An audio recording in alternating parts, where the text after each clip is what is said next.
Ladies and gentlemen, live, well, recorded pretty recently, from the studios of the BBC in central London, well, it's not exactly central, but sort of west a bit, quite close anyway, we present the Bore of the Year Awards.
Yes, it's Private Eye magazine's annual ceremony to honour the best of British boredom.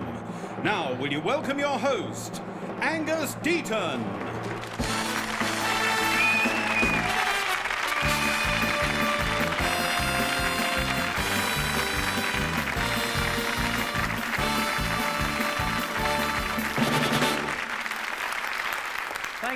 Thank you, ladies and gentlemen. It's not every week that there's a major awards ceremony on television. It's every night. And I can tell you that the atmosphere here in the studio is a mixture of oxygen and nitrogen, as you'd probably expect. We've got a galaxy of stars here, actors, comedians, writers, and the odd journalist. And there he is, in fact. He's sober, which is very odd for a journalist. But to kick off tonight's awards, we present a message from the owner of Private Eye magazine, speaking from his yacht just off the Canaries, Lord Gnome.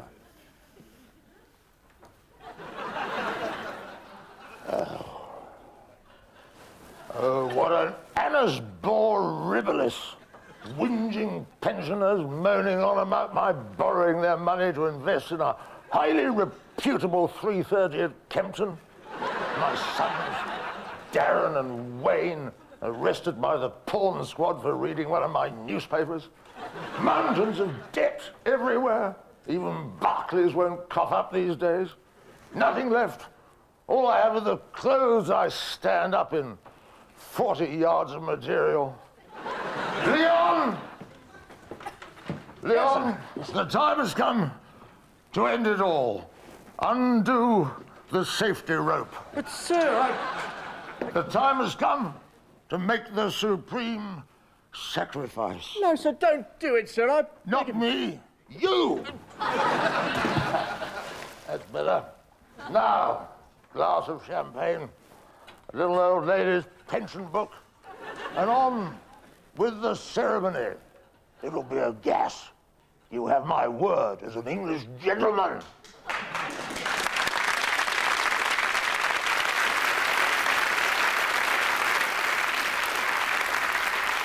And now, ladies and gentlemen, our first guest tonight, the ideal person to get the boredom rolling. Will you welcome the editor of Private Eye, Ian Hislop?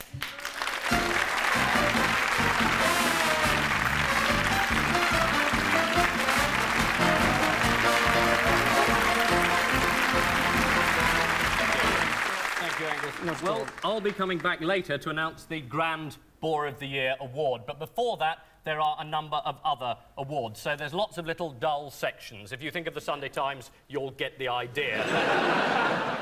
It's been a particularly splendid year for boredom, some really unforgettable bores. There's the chap with glasses, who's Prime Minister, the chap with glasses who's Leader of the Opposition. And as a judging panel, what we're looking for is the F factor. The F me, this is really boring factor. I should say there has been an attempt to interfere with the judges, which we've resisted. The New Statesman got wind that John Major was probably going to pick up that award, and they put a lot of rumours about that he's interesting. The judges have refused to believe that, and they've told me to say that the affair with a catering manager, it's the only cock-up we don't believe he's capable of. So, enough of that, and let's get on with the ceremony. Angus.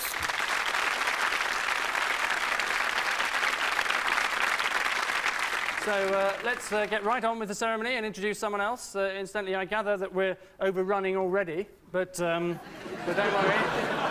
I'm sure we can pick up some time on the 10 minutes we've allowed for the standing ovation for John Burt. Anyway, we always like to overrun just to annoy everyone who's set their videos to record the film afterwards. And so to the first award of the evening, the award for the worst prediction of the year. To announce the winner, will you put your prejudices to one side and attempt to welcome the presenter of tomorrow night's BAFTA Awards following Keith Chegwin's last-minute withdrawal, Griff Rhys-Jones.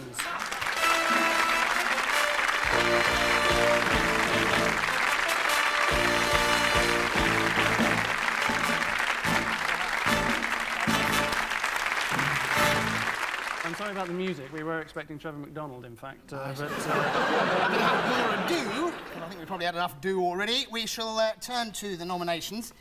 And I've managed to put the award on the auto cue here, so I can't. Good start. There we are. Well, I hope you don't mind if I put it on your auto cue. No, please. And leave it there. the nominations for the prediction of the year are Peter Snow for Labour election victory, Peter Snow for Ross Perot election victory, Norman Lamont for Under No Circumstances Will We Leave the ERM, and Neil Kinnock for Next Prime Minister of Great Britain. Watch those blue MPs. This is what our exit poll suggests will happen to those 94 crucial seats. There they go. They are turning red. Only West Virginia was one that he held from Dukakis' time in 88. There has a state gone. Well, now that, according to the colour I have there, is a state gone for Perot. There are going to be no devaluations, no leaving the ERM. We are absolutely committed to the ERM. That is our policy. It is at the centre of our policy. We are going to maintain sterling's parity, and we will do whatever is necessary. Comrades, friends, we're on our way to victory.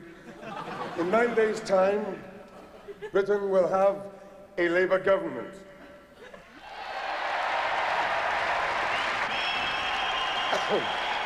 Well, all right. Well, all right. Well, all right. Well, all right.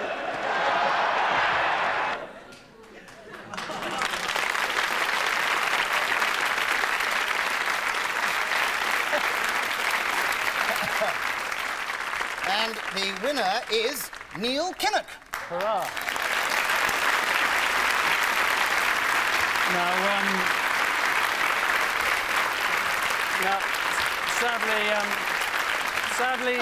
Sadly, Neil Kinnock couldn't be with us tonight. He couldn't bear the idea of winning anything. But to receive the award, one of his closest friends and a man Neil Kinnock once described as that stupid prat, Red Ken Livingstone. Hey. Well, Red Ken's a bit of a novelty in the Labour Party. He's a socialist, which means there's one prediction we can make with absolute certainty. He'll still be on the backbenches in 50 years' time. Sorry, are you wearing Angus's suit here? Yes. But tell me, they let me keep it last time I was on Have I Got News for You, yes. Because I'm a big fan of yours, because I've seen you on Have I Got News for You, and I saw you on, you know, what's that? Clive Anderson, like that. And I just want to, because a lot of people would like to know, what is exactly you do for a living? I make faces at the Tories for 4.5 days a week, you know. Well, you seem like the proper recipient of this Bore of the Year award. Yes. Do you think this will damage my political career? Oh, jolly well, I hope so. I don't think we'll have a straw poll on this somehow. Well, I'd just like to say on behalf of the Labour movement, that great historic British tradition, that we are delighted to receive this award. I will now speak for an hour and a half on the implications of the Maastricht Treaty. Well, thank you, Ken. Thank you very much. Thank you, Ken. Thank you. Let me take these off your... Thank you. time now to announce that it's time now to announce another award, but this is no ordinary award. It's the Alan Wicker International Award, given to someone who has taken tedium to all 4 corners of the globe and been extremely well paid for it. I refer, of course, to Michael Palin. Ladies and gentlemen, Michael has honoured this award ceremony with a special film preview of his next epic journey entitled Curb to Curb with Palin.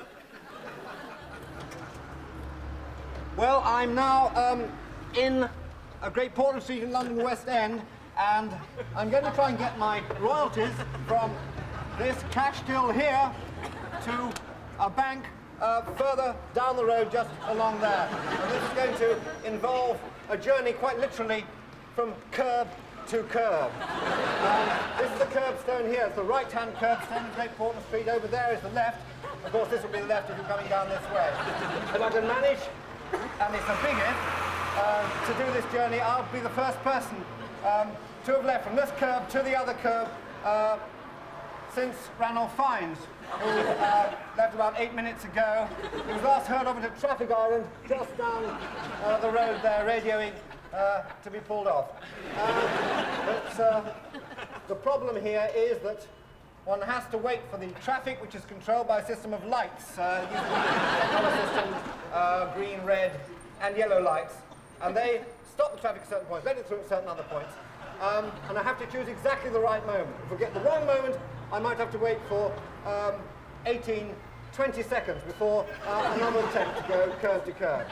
But it looks as though we have a bit of a break, so I'm now going to try and go curb to curb.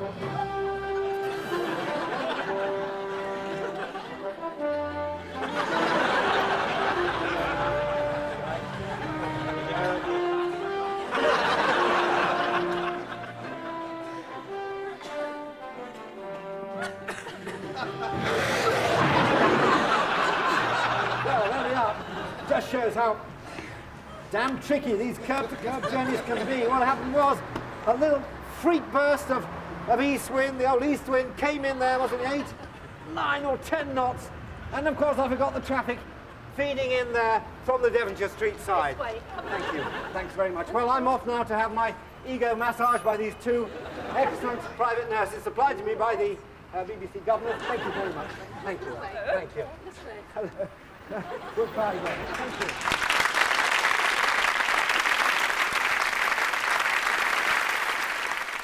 They say that behind every dull man there is an even duller woman. John and Norma Majoring, Desmond Wilcox and Esther Ranson, Richard Madeley and Judy Finnegan, Michael Winner and whoever it is he's knocking off at the time. The list ends there. So to present the award for Best Supporting Female Bore, a treat for both you Late Show fans out there, it's, as they say on all the best pantomime posters, TV's Sarah Dunant.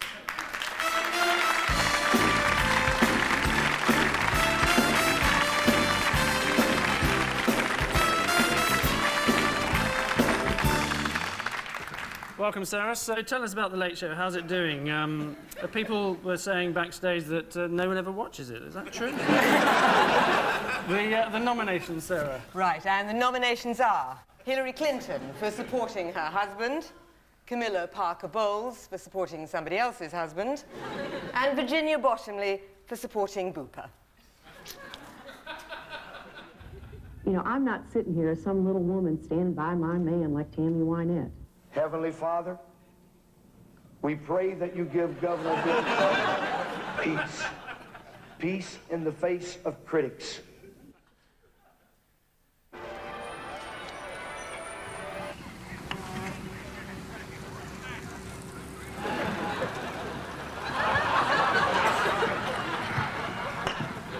I might be off round the constituency. And I love my constituency, whether it's going to a jumble sale, a bring and buy, opening or closing something.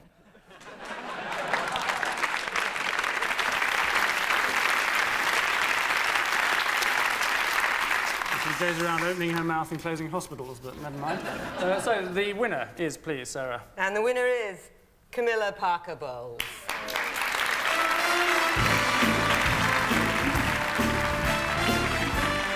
Now, surprisingly, Camilla couldn't be with us tonight in person because her husband came back unexpectedly. But she is on the phone in the spare bedroom with one hand over the mouthpiece. Camilla, congratulations. So, how are you spending Christmas? Putting up the decorations, wrapping presents? I should explain that Camilla's end of the conversation was recorded 3 months ago and rebroadcast tonight by MI5. Well done, Camilla. I'm afraid we've got to go now. Lots to get through. Yeah, goodbye. Yes, missing you already. Yeah, bye, yes, the ones with wings. Yes. Thank you. Thank you. Great. Thank you very much, Sarah. Thank you.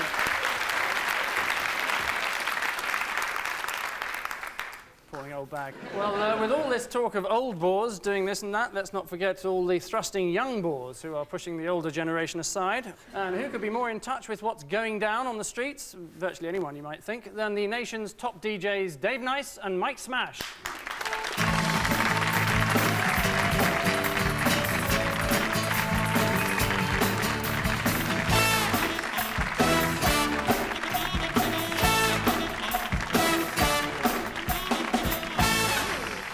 What-a-doodle-do, Agnes? It really is John Cleese-tastic to see you, mate. That's right, it's quite literally smug-mungously backslap-tastic to be here at this, the most pleased with itself of all award-type shows.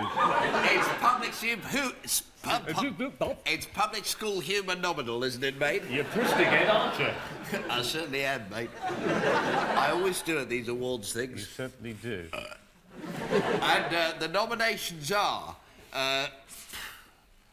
Macaulay Culkin for Home Alone 2. Isn't he a young friend of yours, mate? No, mate, he isn't. Now, I'm sure I've heard his voice on the phone when I've rung your house. I don't want to talk about that, mate. Right, OK. It was a chap about his age, but it wasn't him. Right. The second nomination is for the Muslim-tastic Terry Christian from The Word. The Word. That's The Word. And what's the third nomination, mate? The third nomination is the screechmongously tooth-tastic, I bet she wishes she was black, Janet Street Porter.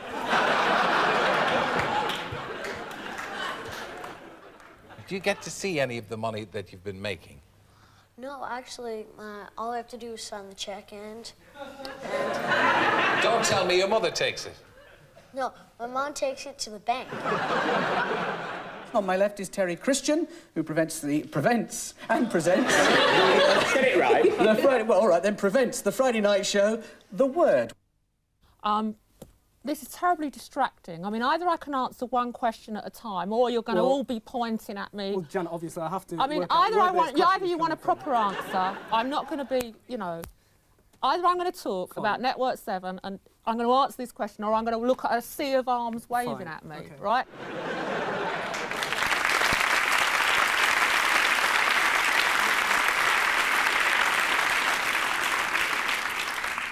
Janet Street Porter there, the nicest woman in showbiz. And the youngest. She certainly is, mate. She really is very, very young, isn't she, mate? She certainly is the youngest woman I've ever met in my life. She certainly is the youngest woman in the world, isn't she, mate? She certainly is, mate. All right, mate. OK, come on, I can hardly bear the suspense. Nor can I, mate. Look at me shaking. Nothing but... And the winner is... Terry Christian! Since Amanda Academy left The Word, Terry's been known as the intellectual of the programme. Terry's favourite words are like and basically. And next series, he's hoping to learn some more. Hi, Tellmate. How you doing, old boy? Great. Great. Terry Christian, you know... Oh, fantastic. He really is quite bonkers. Now, rumour has it, Terry... What camera are we on? I don't know. We're all mad here, aren't we? Now, Terry, rumour has it that you've got a sign in your home, you'll love this, saying you don't have to be mad to live here, but it helps. He does, you know. What a great guy. Terry Christian, ladies and gentlemen. Ta-da. All right. Thanks, guys.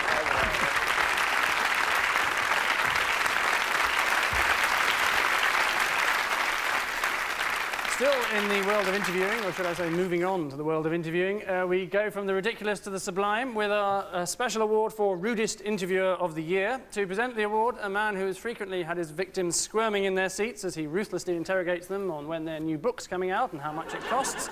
Please welcome Clive Anderson.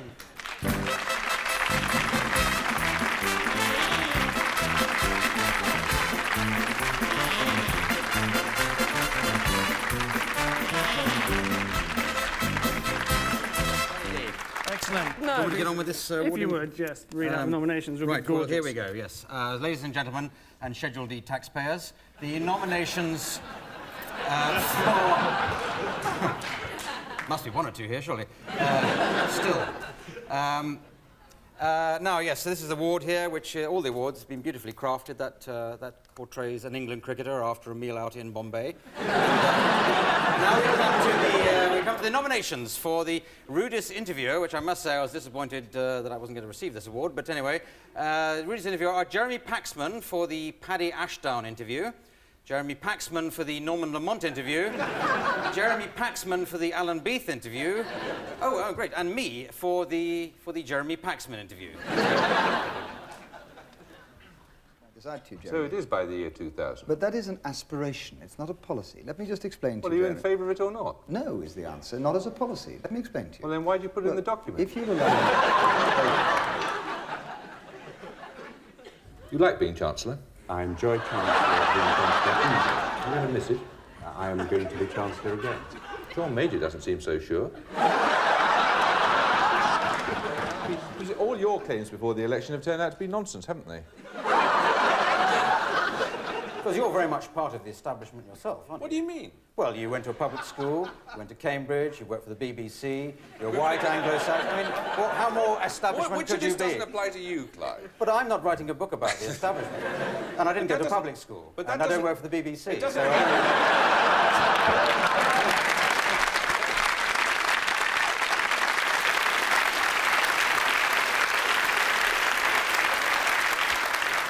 OK, then, Angus, I'm opening the envelope here, and my goodness gracious, a surprise, and it's Jeremy Paxman is tonight's winner. Well done, Jeremy Paxman. Well done to him. Now, sadly, Jeremy isn't with us. Paxman. He was too rude. Oh, you're reading that? Oh, sorry. Can you read as well? Yes. And now in stereo. He was sadly unable to turn up tonight, so here to collect it on his behalf is someone whom I know. Jeremy Paxman has always looked up to and clearly used as a role model. Ladies and gentlemen, Wimbledon's Vinnie Jones. Vinnie Jones. Well, Vinnie may not be the footballer's favourite footballer, but he's certainly #1 with the country's knee surgeons. The man largely responsible for the NHS waiting lists, Vinnie knows how to bring real tears to Gazza's eyes. Well, welcome. Well, I must point one thing out, though, Clive and Aberdeen. It's, I would like to say that a couple of weeks ago I did get a phone call from the lady from the BBC and said, would you like to come down and to the BBC and collect a nice little award for Mr. Paxman? And I absolutely shit myself because I thought it was the other, not the Paxman, the Taxman. Oh, right. No, he's dealing with John Burt at the time, don't worry. But I know, it's given me great pleasure to present this guy. I'm a big fan of Jeremy Paxman. I know you're a big Newsnight fan yourself. What channel is that on? Anyway, thank you very much. Thanks a lot. Thank you. Cheers. Thank you.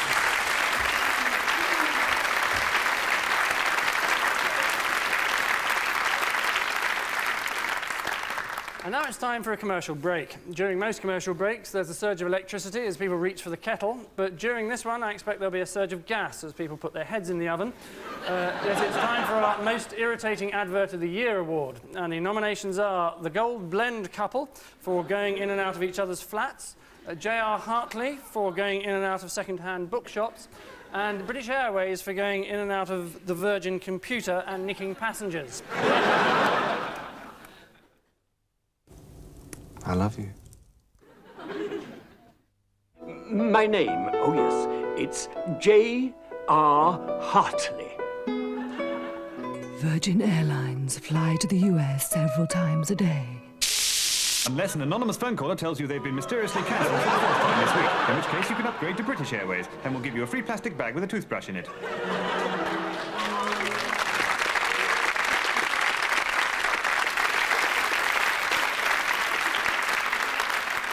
To present the award, two famous faces who have become household names, known and loved by millions as those two blokes off the Carling Black label ads, Steve Frost and Mark Arden.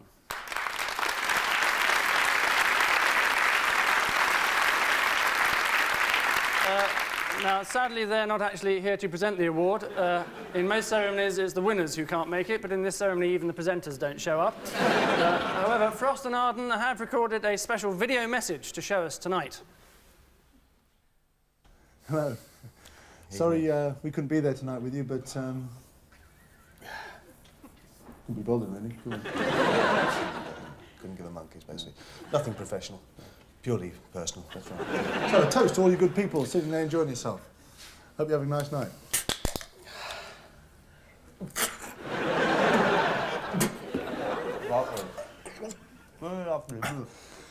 Right, the envelope, quick, before I make a fool of myself. Been a long time, been a long time. Yeah. And the winner is... The Gold Blend couple. The Gold Blend couple. No, I can't give it. He's a mate, is he? Yeah. He's a mate. Yeah, that's right. I know. Exactly. Hey, do you remember the advert we did like that? Yeah. Yeah. How did it go? Do you remember how did it go? Well, sure. Yeah. I'm at the door. You come at the door. Yeah. Dong dong. Ding ding. Oh, hello. Oh, I'm sorry. Am I disturbing something? Well, I'm having a dinner party. I've just moved in downstairs. Could you lend me a can of lager? Well, listen, I'm off to New York in the morning. You're cancelled. Is that your father? Well, I know. You see, do you like Italian opera? And then it's sort of lost. Never quite made the pitch. Anyway, so as I said, Mark knows the guy in that. So J.R. Hartley, I think, is the winner, as far as I'm concerned. Fair enough. Let's give him the old award. This is for you, J.R. Mr. Hartley. J.R. Congratulations. There we are. We're very happy. I bet he drinks Gold Blend.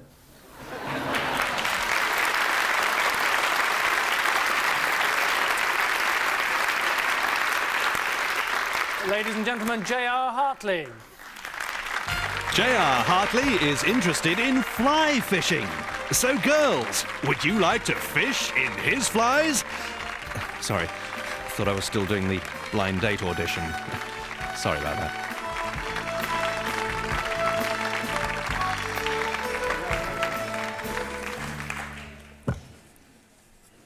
Well. My cup is full. I've found my book. I have become the Isaac Walton of the 20th century. And now I've received this most prestigious award. And now, if I stick this on my mantelpiece, all the journalists who come to interview me will go off to sleep. Thank you all very much indeed. God bless you.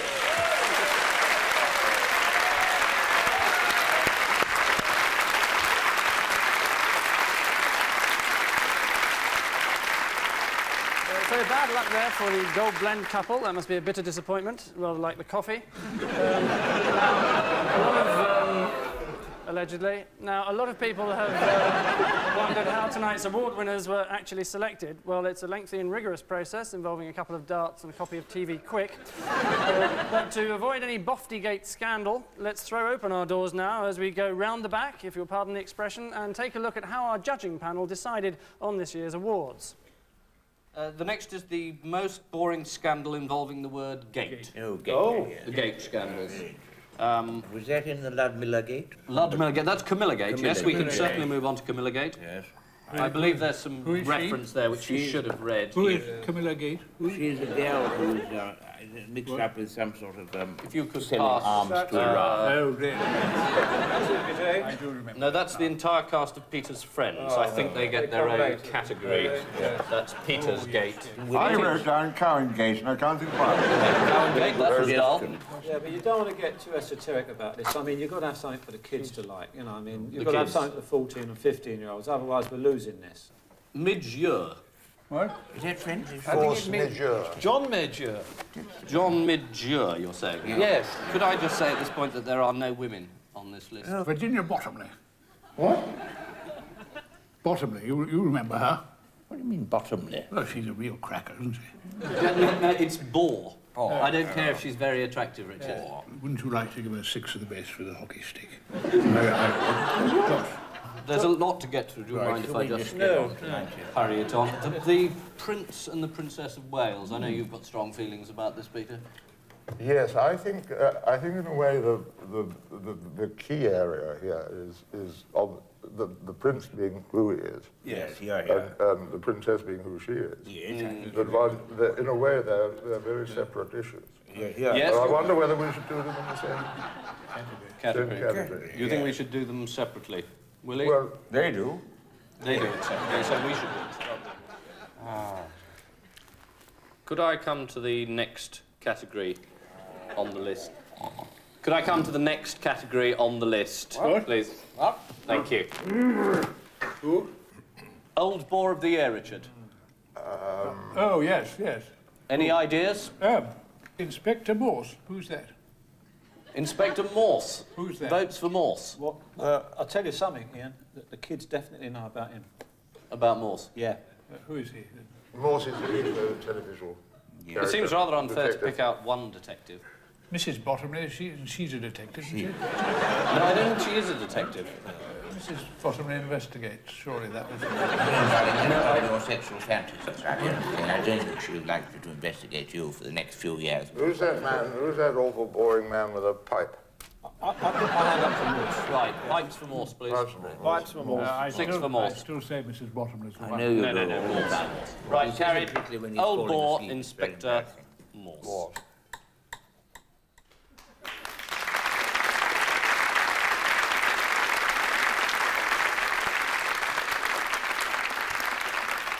And to present that very award, the Old Bore of the Year, will you please welcome a man who's looking very sprightly for a 70-year-old, probably because he's 56, Richard Ingrams.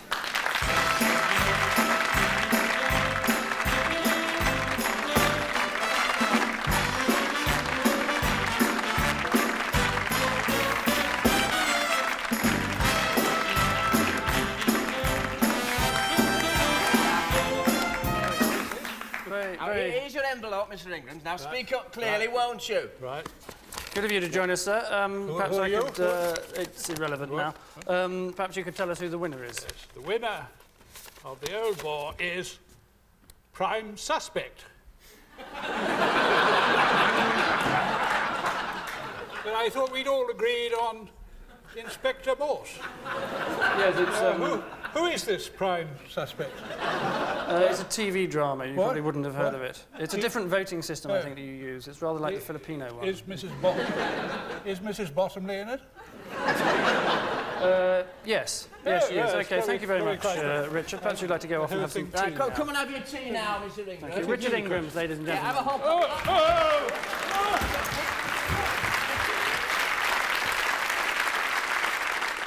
You'll be pleased to hear that this programme has just broken a record. We've been going half an hour and there hasn't been any sex yet. That's the longest continuous period on screen without a sex scene since last October. To put that right, it's time for the Dennis Potter Award, given for the most gratuitous and unnecessary sex on television. To present the award, will you please welcome the star of Men Behaving Badly, Caroline Quentin.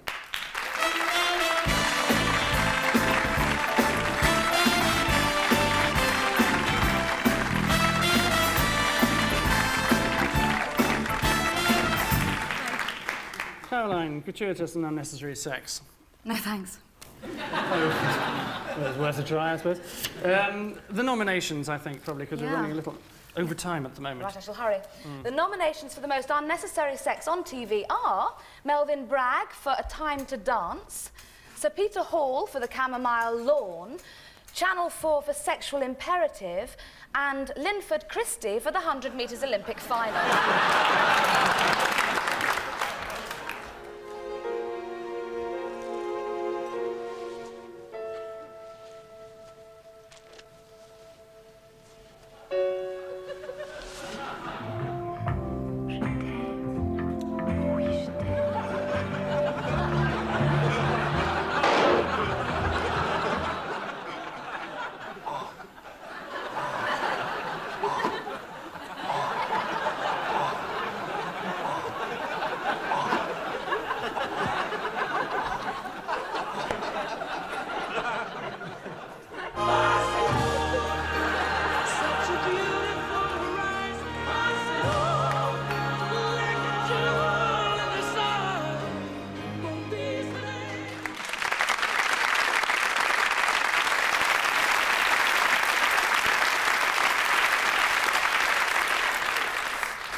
winner is Melvin Bragg.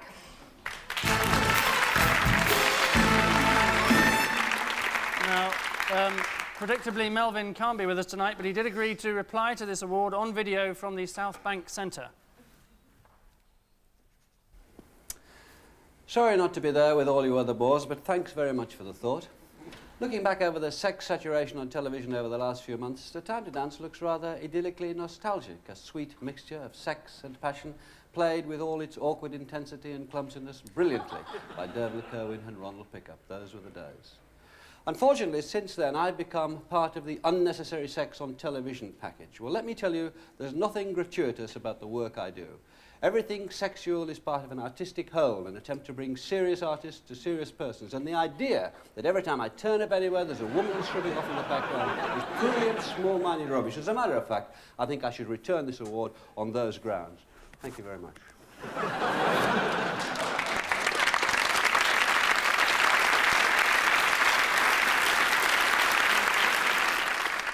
The award for most unnecessary sex on TV now goes to Linford Christie. Linford Christie may be the fastest man on earth, but not all the bits of him run in the same direction. So, tell us, Linford, what have you packed for lunch?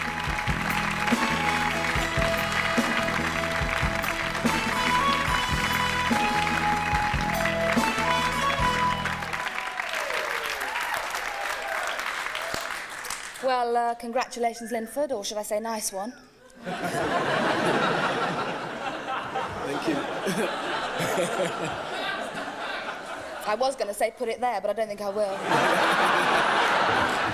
I don't know, I think a lot of people are wondering, you know, when I cross the line, will I do this? You know, Yeah. It's that big, really. Well, congratulations, well done. Thank you very much. Thank you. Thank you. Thanks, Caroline.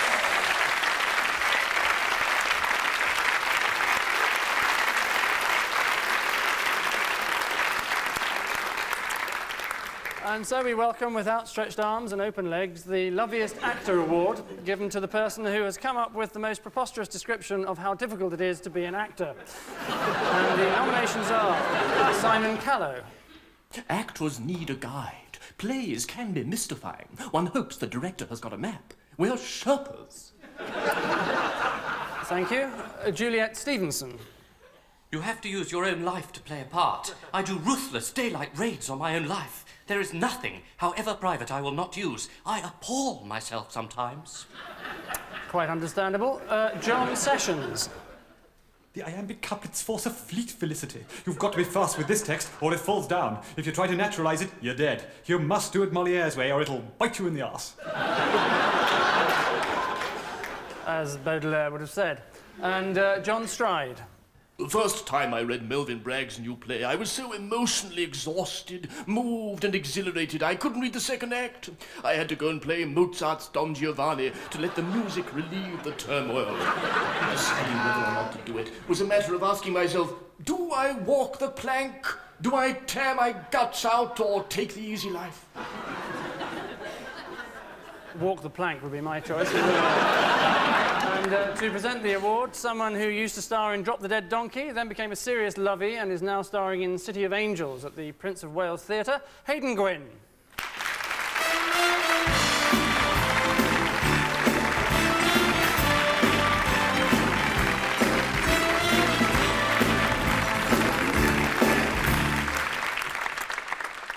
Right, the winner. Who's winner?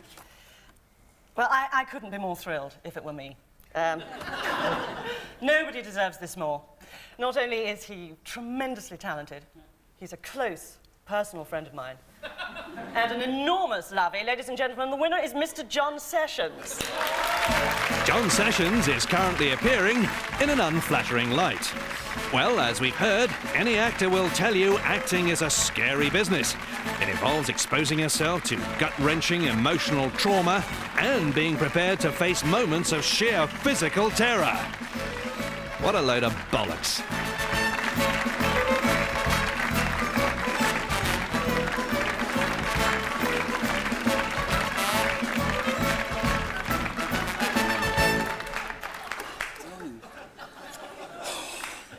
Your award. Well, shit. Whew.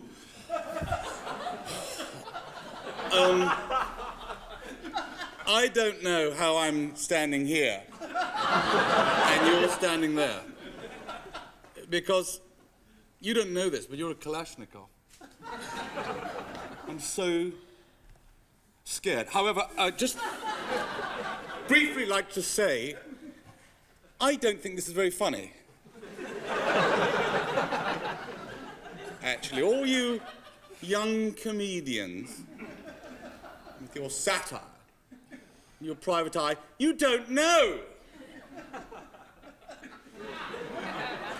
You don't know what pain is. I will say, last year I played Hamlet, and it was like, you know when you get an elastoplast and you put it on your eyelash and you rip it off? It was like that for 5 hours, and it never stops, and it never gets better. Judy Garland, who can't be here tonight, said once that... She said, when you go out on a stage and, you know, you're meant to be there and then you're meant to feel fine and relaxed, it's a goddamn lie. It never stops. It never gets better. The fire brigade, being in the army, being shot for a year is nothing like 1 minute on a stage. Think about it. Yes, well, But thank you. Thank you. Thank you. Thank you.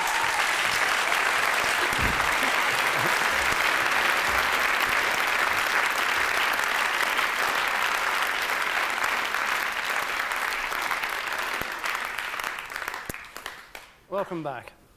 And so let's press on, as Claire Rayner would say, with a very, very special award, the very, very special Lifetime Award for Boredom, given to someone whose short career has been so dull that it seems to have lasted a lifetime.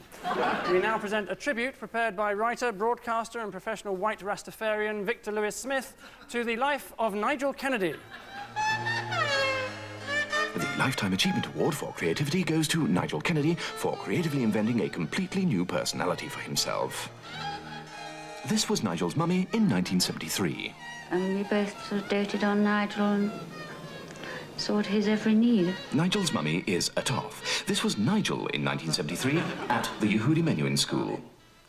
But when it came to the time when I had to make up my mind which I was going to play, I wanted to play the violin. He too was a toff, just like mummy. And yet, curiously, this was Nigel in 1990.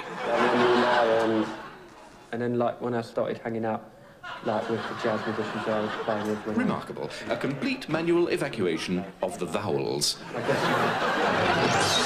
The explanation may lie in the now famous Nigel Gate tapes. Hello, Nigel Kennedy's residence. Nigel speaking. Nigel, love, it's your agent. Oh, hello. Listen, I ain't got much time, so what I want to Ain't say... got much time. I say, don't you know the Queen's English? Of course I do, Nigel. She was born in Windsor. Oh, yes. Anyway, love, we've got a problem. Your records are selling like hotcakes to the posh people. Oh, absolutely ripping. Yeah, but never to the working class. Oh, dear. Want to sell more copies, you need to change your image. Oh, I will not compromise my artistic integrity. There's a lot of dosh in it. Oh. A lot of dosh. All right, leave it out. Come on, you Clarence, crazy geezer. Where's me fiddle? Take drugs, man. Twat long, F-word, C-word. That's wonderful. You're so common. Thank you. Oh, I'd love to come back as your chin rest.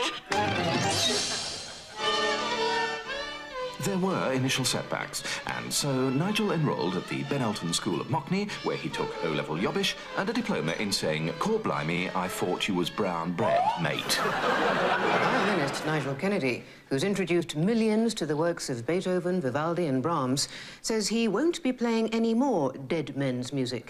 Cutting out playing dead guys stuff, because I've done it for 20 years or something. It was at this time that Nigel began inventing his own vocabulary, full of meaningless and hitherto unheard Cockney phrases. Doing the Tchaikovsky concerto, Maestro. It's a monster, man. Listen to this. And it'll be a heavy record, I hope. The part is pretty cool. Phil Collins, he's a cool man to be... Nigel had become prolier than thou. Even his mother was forced to change her image. You'll be lucky to reach that door with your tongue. His records sold in their thousands to teenagers with Van Gogh's ear for music. Soon, he was receiving the ultimate accolade for any classical musician, regular appearances on Wogan, where he was subjected to a fierce intellectual cross-examination. Is that a boil on your neck? Yeah. The CIA, alarmed by the spread of alien boredom throughout the free world, decided to end his career. Unluckily, they assassinated the wrong Kennedy, and ironically, Jeffrey Kennedy was assisting her husband by running very fast in the opposite direction. Nigel was free to continue his career. But next time, it is absolutely certain that the CIA will hit the right man. After all, there are no other boring Kennedys left on the planet. Some of them are. Good night.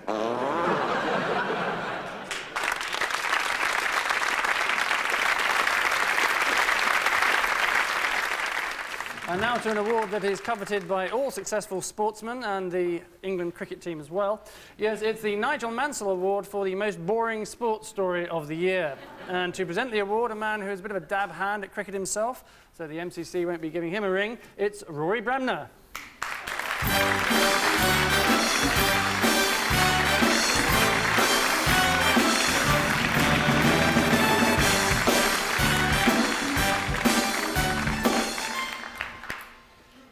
Thank you, Angus. There was a rumour going around that the Sports Bore of the Year was going to be awarded to Ben Johnson, but apparently he's had enough of people taking the piss out of him. So,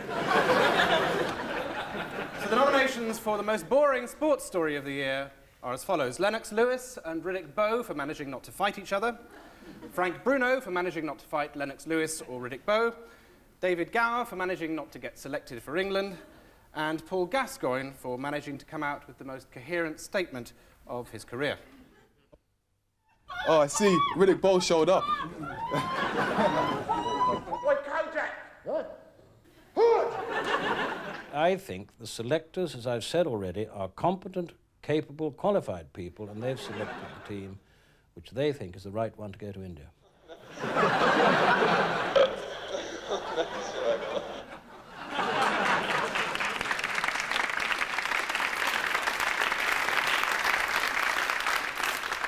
And the winner is David Gower.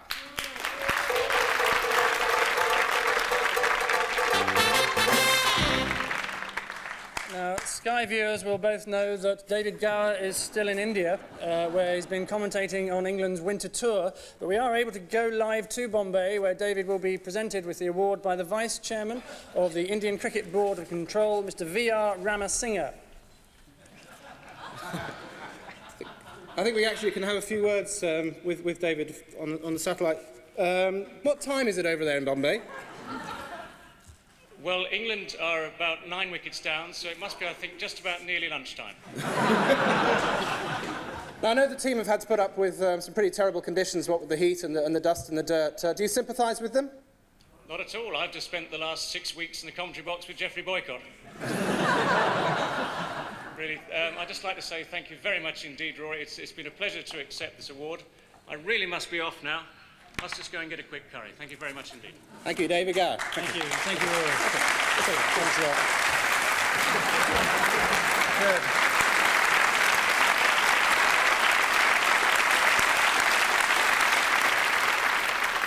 Well, now to our penultimate award, which will be greeted with delight by its recipient and relief by the audience, who now know there's only 10 minutes to go till they can go to the lavatory. It's the special Ubiquity Award for the person who is never off your television, radio, cinema, West End stage. And the nominations are Tony Slattery, Tony Slattery, Tony Slattery, and Tony Slattery.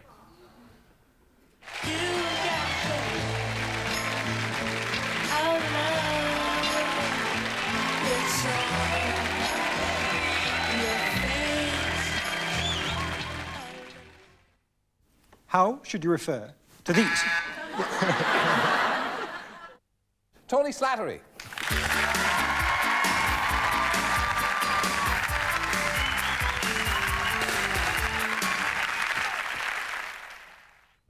I don't like the look of that. No, it's nasty, isn't it? Yeah. Bullshit!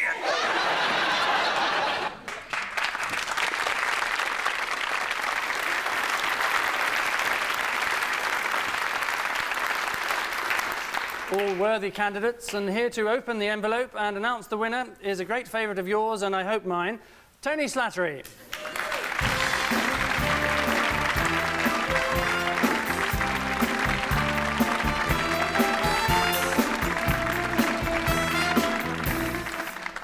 Tony.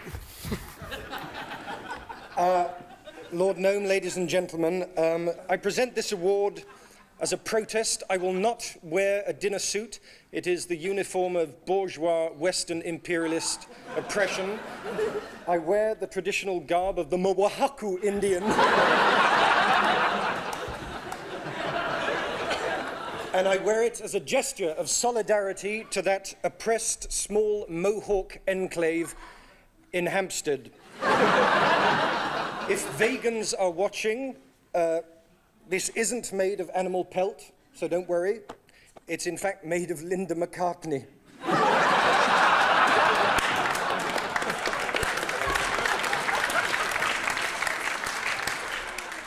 This coveted award is in the gift of Lord Gnome and of the Academy, and the winner is someone...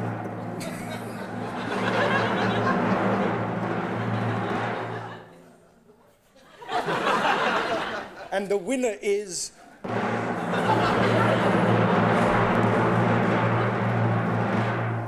someone who's been even more of a media slut than me, Angus Deayton.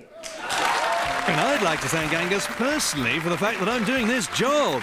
It's the only voiceover Angus himself isn't doing this year. Washing powder, insurance companies, you name them, he'll sell them. He'll be turning up on your doorstep next with an armful of encyclopedias. Well, unfortunately, I'm unable to accept this award due to a prior engagement. So, Tony, perhaps you'd like to accept it on my behalf. I've got to go and do a voiceover, I'm afraid, so perhaps we could just leave it there. That was probably the one I passed on, then. It's probably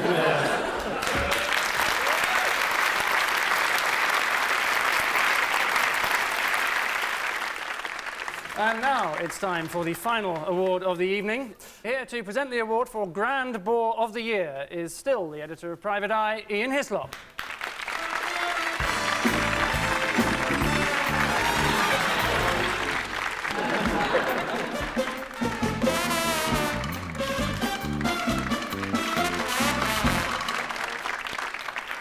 Welcome back. So, Ian, who are the favourites for this particular award? The nominations for Grand Bore of the Year are John Major, for revealing that it was Maggie's fault all along. Madonna, for revealing her bottom, again. And Andrew Morton, for revealing that the Princess of Wales is a living saint, and not a dim Sloane who makes dirty phone calls to car dealers. No one would come. Well, in Chester, you proved them wrong. Hanging out the window, sitting on the side, and standing in the rain.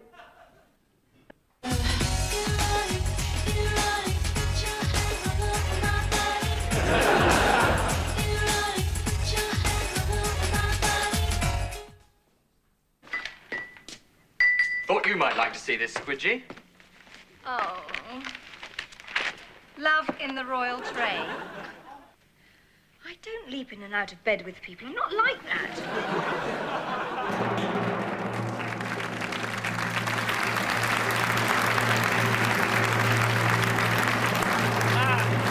The Grand Bore of the Year 1993 is Mr. John Major. And here comes the Prime Minister of Great Britain to receive this coveted Grand Bore of the Year award. Obviously very pleased, shaking hands all round. And he's going to mount the podium now. The only thing he has mounted this year, let me add. He seems to be dithering, going back, in fact. Not quite sure what's going on here, but... Well, the Prime Minister seems to have done a U-turn at the last minute, so no change there. So instead, will you all please stand for the national anthem, because in that case the award goes to the author of Diana, Her True Story, Andrew Morton. Andrew Morton's revelations about the royal family were dramatised earlier this year in a 3-hour Sky Television spectacular. So it's quite surprising anyone's heard of them at all, really.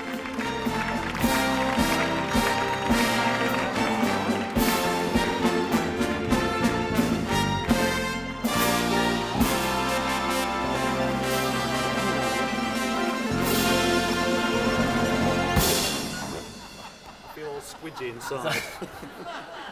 So, Andrew, Author of the Year, Journalist of the Year, and now Bore of the Year. How does the hat-trick feel? Wonderful. So you must be terrifically rich. Well, so my accountants say. I've got a team of them working in the Seychelles. They say I'm going to pay more tax than the Queen, but isn't everybody? Yes, indeed, Andrew. Including you, Ian. Indeed. The next question I have to ask is, did Diana write it? Well, she was around. She was around. I was working away. And what about the rumour that she fancies you rotten, Andrew? Nearly as much as you do, Ian. Ladies and gentlemen, Mr. Andrew Morton.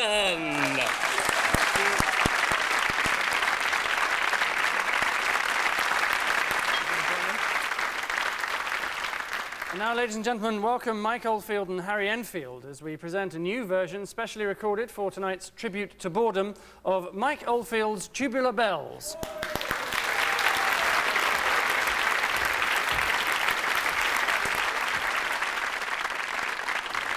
Now listen, you're not going to call it tubular bores. I'm not going to call it tubular bores, am I? Bells, right? All right, my darling. Tubular bogs. I need a bog. It's a great piece of music, this.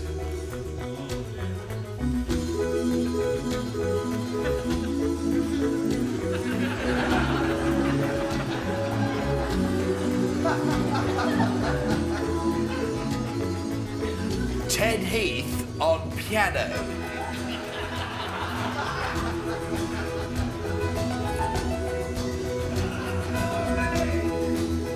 Oliver Reed on the bottle.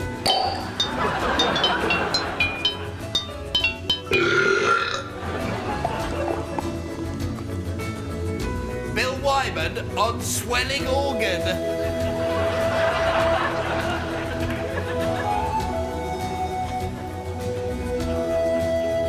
John Burt on PAYE.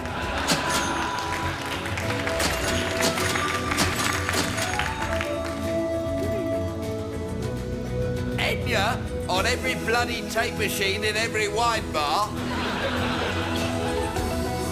Derek Hatton on trial.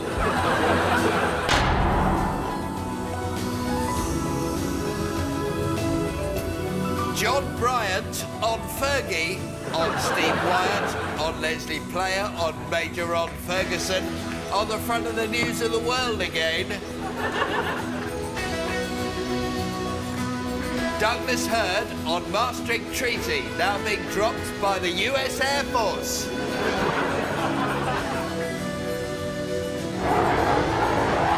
And Mike Oldfield on Tubular Bells.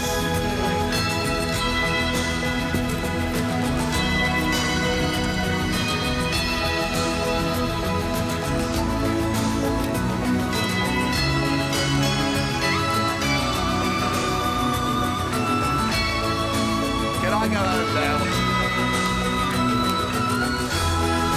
Can I go home? There's a bloody great sign there saying gents. It's where I want to go. And I want that boy there to come with me.